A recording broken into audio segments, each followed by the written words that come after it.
Good morning, students. Today we are going to start a new lesson, Sources of Corporate Finance.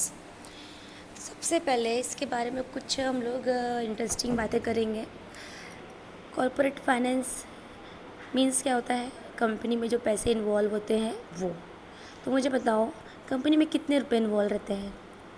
2,000, 4,000, 10,000 या फिर 50,000, 1,00,000, 4,00,000, इतने? इससे भी ज़्यादा. लेकिन हमको पता है कि कंपनी क्या है? ग्रुप ऑफ पीपल्स है, ग्रुप ऑफ पर्सन्स है, राइट. तो जितने भी इसमें लोग इन्वॉल्व रहते हैं जो कि कंपनी से जुड़े हुए रहते हैं, तो वो सब लोग क्या करते हैं? इसमें अपना कंट्रीब्यूशन देते हैं. ठीक है, कंट्रीब्यूशन देते मतलब पैसों का मॉनेटरी रूप में ये लोग उसमें अपने पैसे लगाते हैं. आप में से कभी किसी ने सोचा है कि हम लोग अगर कंपनी स्टार्ट करेंगे या मैं अगर कंपनी स्टार्ट करती हूँ तो मैं ये पैसे मैं कहाँ से लाऊंगी? क्योंकि इसमें तो करोड़ों अरबों रुपए लगे रहेंगे या लगेंगे, लाखों रुपए लगेंगे. तो मेरे पास तो इतने पैसे हैं नहीं. लेकिन फिर भी अगर मैं चाहती हूँ कि मुझे बिज़नेस स्टार्ट करना है, तो किस तरीके से आप लोग पैसे जमा करोगे? क्या ये क्वेश्चन कभी आपके दिमाग में आया है? ठीक है, थोड़ा दिमाग चलाओ, 2 मिनट वीडियो पॉज कर देना, फिर थोड़ा सोचना कि इसके बाद अगर सच में मेरे दिमाग में कोई आइडिया अच्छा है और मुझे कोई बिज़नेस ज़रूर स्टार्टअप करना चाहिए, तो मैं पैसे कहाँ से जमा करूँगी. ठीक है, तो वीडियो पॉज करो और थोड़ा सा दिमाग लगा के आप लोग सोचो. खुद थोड़ा सा दिमाग की एक्सरसाइज करो कि कहाँ से लाएंगे यार. सच में मैडम सही बोल रही है कि मेरे पास कुछ अच्छा आइडिया है, ये प्रोडक्ट मार्केट में चलेगा, या कुछ नया आइडिया है मेरे पास में, इसकी बहुत डिमांड रहेगी, तो मैं कैसे करूँगी. ये एकदम प्रैक्टिकल सब्जेक्ट है जो हम लोग पढ़ रहे हैं. ठीक है, अगर आप में से किसी के भी दिमाग में एक आइडिया हो तो उनके लिए ये बहुत ही यूज़फुल टॉपिक रहेगा. क्योंकि कोई भी बिज़नेस स्टार्ट करने के लिए आपको क्या लगेगा? सबसे पहले इन्वेस्टमेंट लगेगा. ठीक है, चलो स्टार्ट करते हैं.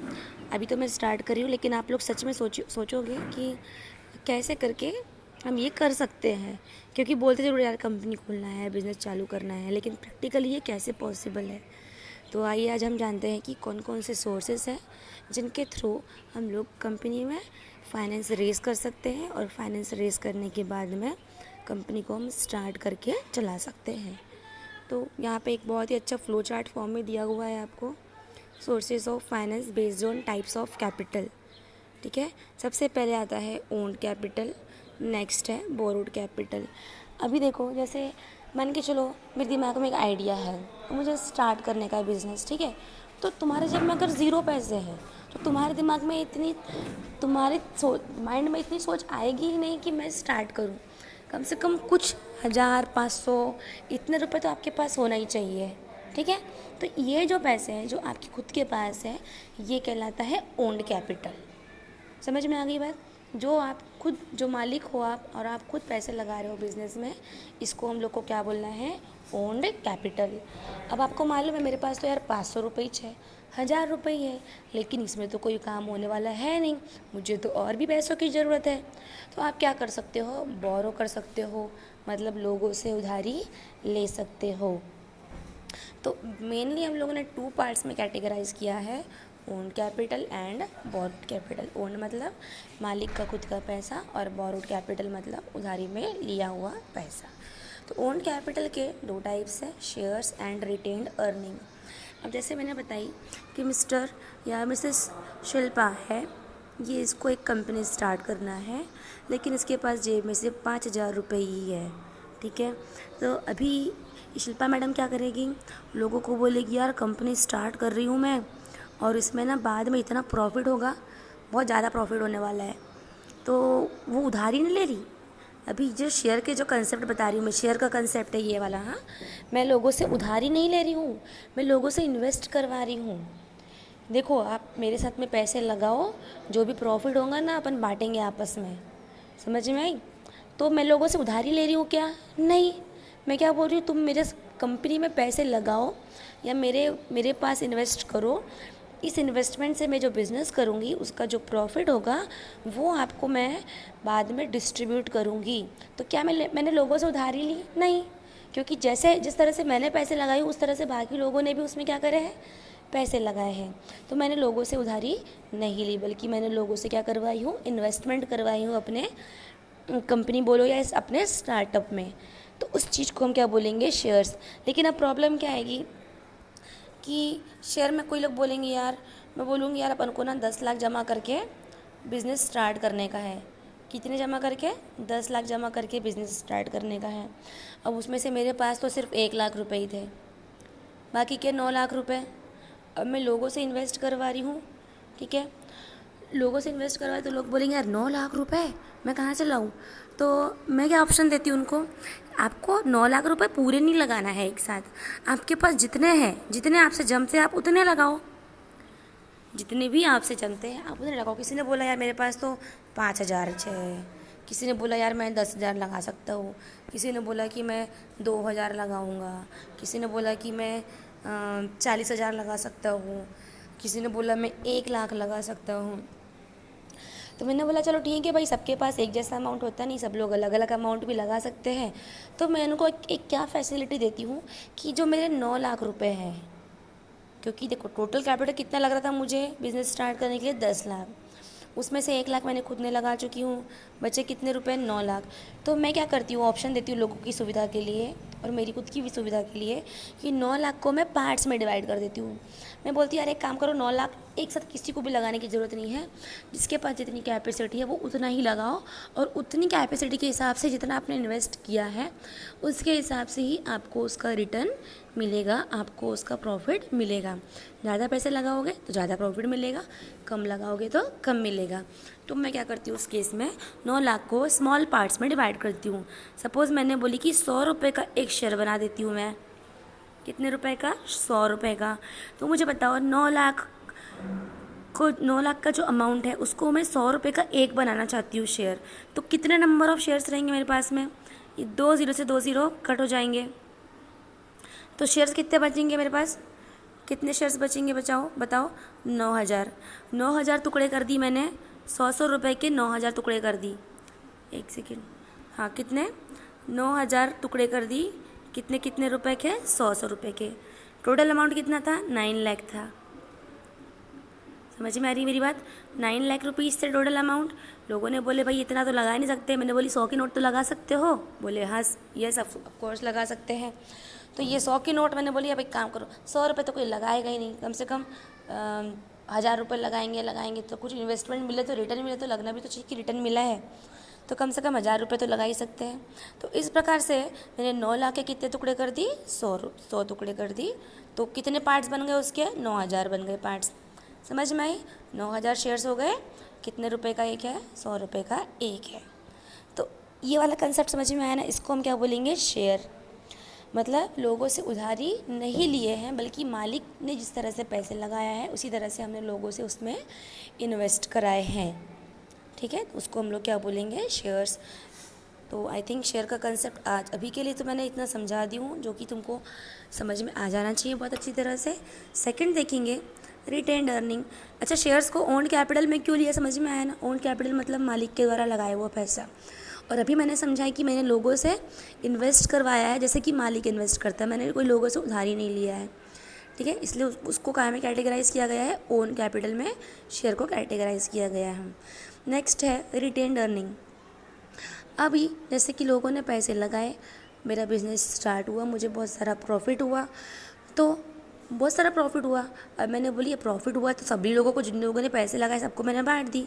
अब बांटने के बाद भी मुझे लग रहा है कि यार प्रॉफिट तो बच रहा है फिर भी मेरे पास में। तो मैं बोलूँगी चलो यार 50,000 रुपये एक्स्ट्रा बच रहे हैं अपने पास, ये प्रॉफिट में से एक्स्ट्रा बचे हुए पैसे हैं, इसको मैं अपने पास जमा करके रख लेती हूँ, ताकि कभी भी अगर फ्यूचर में मुझे फाइनेंस की ज़रूरत पड़ती है तो मैं ये वाला 50,000 उठा के यूज़ कर लूँगी। तो इस चीज़ को हम लोग बोलते हैं रिटेन्ड अर्निंग। अर्निंग मतलब कमाई और रिटेन्ड मतलब बचा के रखी हुई कमाई। तो ये भी किसका पैसा है? जो मालिक लोग थे, पापन ने पूरा प्रॉफिट बांट देना चाहिए था, ये 50,000 भी बांट देना चाहिए था, लेकिन हमने बोले जितना प्रॉफिट बांटे वो तो बहुत प्रॉफिट बांट दिए, अब एक्स्ट्रा बच गया है तो चलो रख लेते हैं, ताकि कल को पैसों की ज़रूरत पड़े तो इसमें से हम लोग उसको पूरा कर पाए। उसी को हम क्या नाम देते हैं? रिटेन्ड अर्निंग नाम देते हैं। ठीक है, अभी शेयर्स के 2 पार्ट्स हैं। शेयर्स के 2 पार्ट्स हैं। कौन कौन से पार्ट्स हैं बताओ? एक है इक्विटी और एक है प्रेफरेंस। तो इसके बारे में नीचे में डिटेल में दिया हुआ है, तो जब आएगा जब हम लोग पढ़ लेंगे। और उसके अलावा अभी हम देखेंगे बोरोड कैपिटल। तो बोरोड कैपिटल जैसे मैंने अभी बताई थी उधारी में, सॉरी फॉर द डिस्टर्बेंस।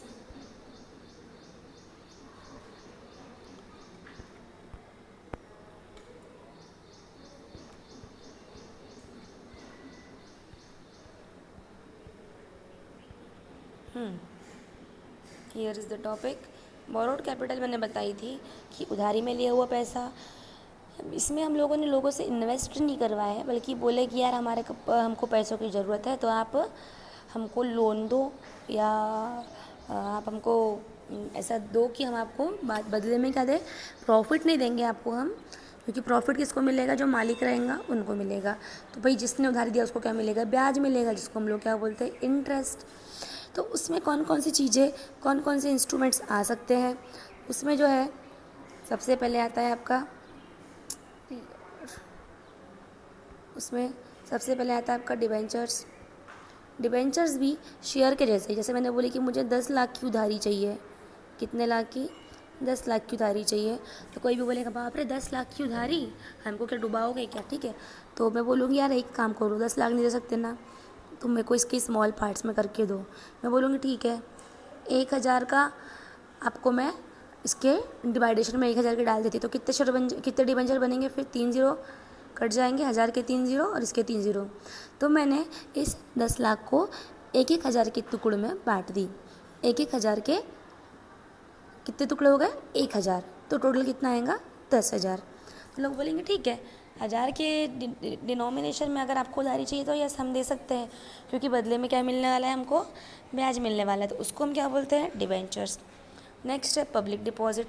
जैसे कि हम लोग बैंक में डिपॉजिट करते हैं, उसी प्रकार से हम लोग कंपनी में भी डिपॉजिट करते हैं। कंपनी भी लोगों से बोलती है बैंक में मत डिपॉजिट करो, वो तुमको 5.5% 6% ही ब्याज देगी, मेरे पास डिपॉजिट करो, मैं तुमको कम से कम 7% या 8% डिपॉजिट दूंगी।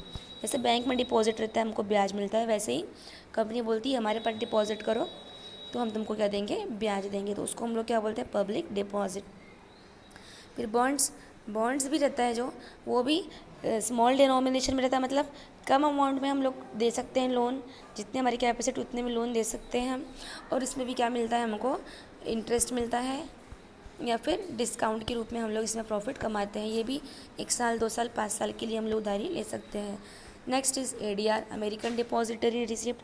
किसी कंपनी को, जो बहुत बड़ी कंपनी, उसको अगर अमेरिका से फ़ंड कलेक्ट करना है, उसको लगता है कि नहीं यार अमेरिकन लोग मेरी कंपनी में अच्छी तरह से डिपॉजिट कर सकते हैं क्योंकि ये कंपनी उनके काम की है, तो वो अमेरिका से डिपॉजिट एक्सेप्ट करवाएंगे, तो उसको हम बोलते हैं ADR, अमेरिकन डिपॉजिटरी रिसिप्ट। या कोई और मल्टीनेशनल कंपनी है, उसको लगता है कि मैं पूरे वर्ल्ड से पैसे जमा करवा सकता हूँ, उसको बोलते हैं ग्लोबल डिपॉजिटरी रिसिप्ट। फिर बैंक से हम लोग लोन ले सकते हैं, फिर फाइनेंशियल इंस्टीट्यूशन से ले सकते हैं, और फिर ट्रेड क्रेडिट से ले सकते हैं, ठीक है। तो ये जो है, ये 1 2 3 4 5 6 7 8, ये जो 8 पॉइंट्स आपको दिए हुए हैं, 8 इंस्ट्रूमेंट्स, ये सब उधारी में लिए हुए पैसे की कैटेगरी में आएंगे, ठीक है। तो अभी मैंने आपको इतना समझाई, आज के लिए इतना काफ़ी है। इसको आप लोग सुनो समझो, बहुत इंटरेस्टिंग चीज़ है, प्रैक्टिकल चीज़ है, हो सकता है कि फ्यूचर में आपके ये काम आए। कि मैं चाहूँगी कि मेरा कोई तो भी स्टूडेंट्स स्टार्टअप करे और उसको समझ में आए कि यार मैं पैसे कैसे जमा करूँ, ठीक है। तो ये आइडिया आपके काम बहुत ज़्यादा आने वाला है और बहुत ही प्रैक्टिकल चीज़ है, तो आप लोग इसको ध्यान से पढ़ो। Thank you. कल हम लोग इसके बारे में डिटेल से पढ़ेंगे।